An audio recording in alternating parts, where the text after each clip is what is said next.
Welcome to Chapter 6, Fee Structure of Alternative Investment Funds. In this chapter, we will explore how fund managers are compensated for managing investor capital and generating returns. Unlike traditional investment products, alternative investment funds follow a more layered fee structure that includes both fixed and performance-based components. These fees are not just a cost to investors, but also a way to align the incentives of fund managers with the performance of the fund. Understanding how these fees work is important because they directly affect the net returns earned by investors and influence how investment decisions are made by fund managers. Alternative investment funds typically charge multiple types of fees to cover operational costs and compensate fund managers. The most common fee is the management fee, which is charged periodically for managing the fund and its investment activities.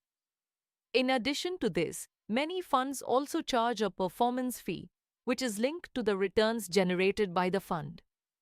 Apart from these, there are also operational expenses such as administrative costs, legal expenses, compliance costs, and reporting costs.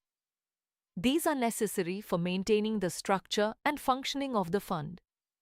Together, these fees form the overall cost structure of the fund and play a key role in determining the net returns for investors. The management fee is a fixed fee charged by the fund manager for managing the investment activities of the fund. This fee is usually calculated as a percentage of the capital committed by investors or the total assets under management.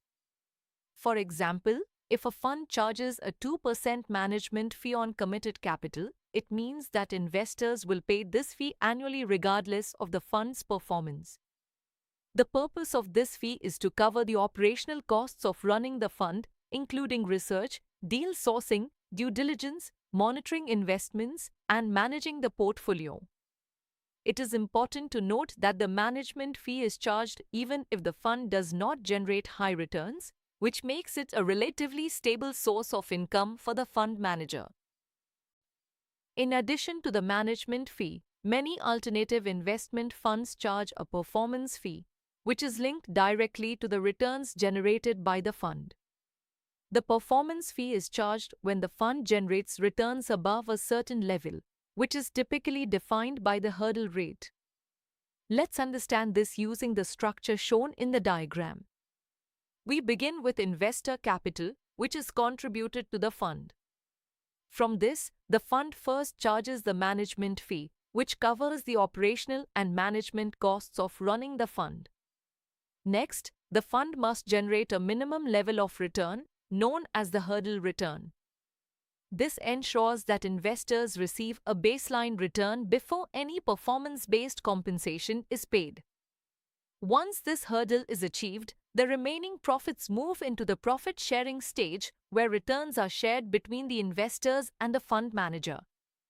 Finally, the performance fee is calculated as the manager's share of these excess profits.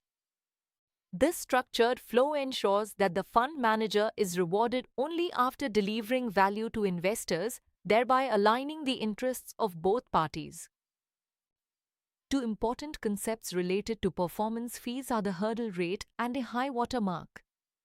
The hurdle rate represents the minimum return that must be achieved before the fund manager becomes eligible to earn a performance fee.